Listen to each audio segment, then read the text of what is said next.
Hey everyone, Eric Nelson here once again, and thank you for tuning into my YouTube channel. Well, I hope everybody had a great Halloween. I actually did, even though I'm a little old enough to be out trick or treating. And how I had fun was not by watching horror movies or reading traditional horror stories like Bram Stoker's Dracula or Mary Shelley's Frankenstein. I actually read Regina Puckett's Hours. Now, for those of you who haven't seen my other book reviews, here's why I have a copy of the book cover on a piece of paper. I have this on my Amazon Kindle, which is actually on my laptop, and my webcam is also on my laptop, but I'm still not all up to date in the technology, so I got to show you through the book through printing it off of my printer. However, in a couple of weeks I'll be getting an actual Kindle device, so I'll be able to show the Kindle through my webcam. So anyways, back to the book. Now, as I said, in order to give my Halloween a little bit more fun rather than just handing out candy, I actually read this book, so I think you can all say that this is a horror story. Actually, it's not.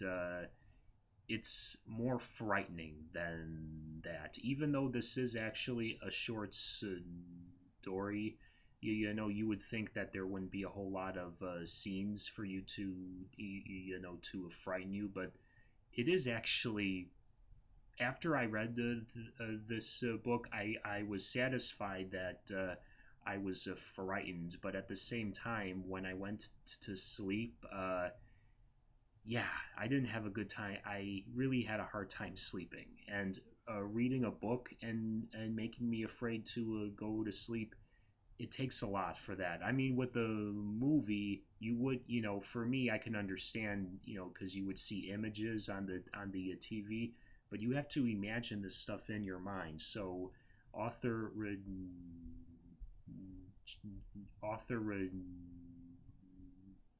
Gina Puckett actually did a wonderful job scaring the hell out of me. And based on the reviews that I read through Amazon, she did scare a lot of people, I should say. So anyway, now what this story is actually about actually centers around a small town where a group of paranormal investigators set up an old insane asylum as a haunted house, and they invite the general public of the town to come in and quote unquote enjoy themselves. Well, the sheriff of the town, Sheriff Wilson, isn't really all keen on that idea, and I can understand why, because years before that event, 12 people were murdered in that insane asylum. One of those people was actually a serial killer who not only murdered but molested a lot of young uh,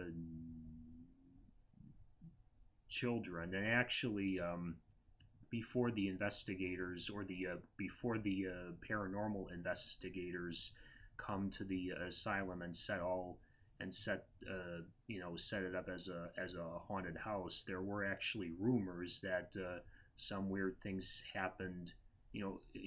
Where like things happened after those people were murdered and before those investigators came in and set things up. So seems like it was already haunted before, right?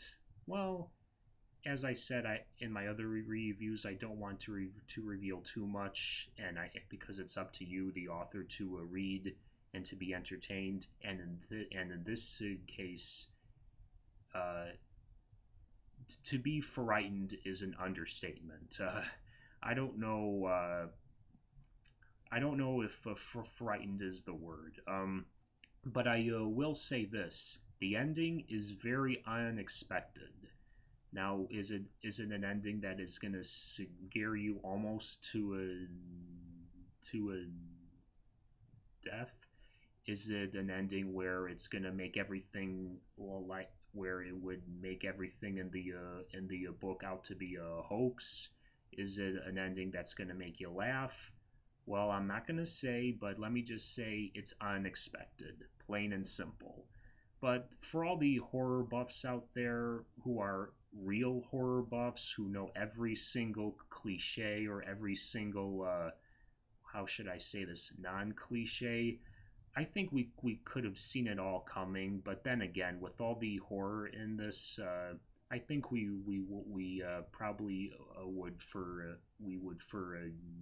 get these step by step cliches. So but anyway, in the end, even though that this book of truly frightened me, or actually that is an understatement, but even though it did make me not want to sleep for a few days, this book is actually very entertaining, and as I said before, Regina Puckett did a wonderful job, not only with her writing skills but her creativity. So pick up this book, not to just on every Halloween, but any time if you want. Just if you're reading it in the dark, keep the lights on. So I hope all of you have a great time reading this book if you pick it up, and I hope to see you all at the bookstore or the bookstore.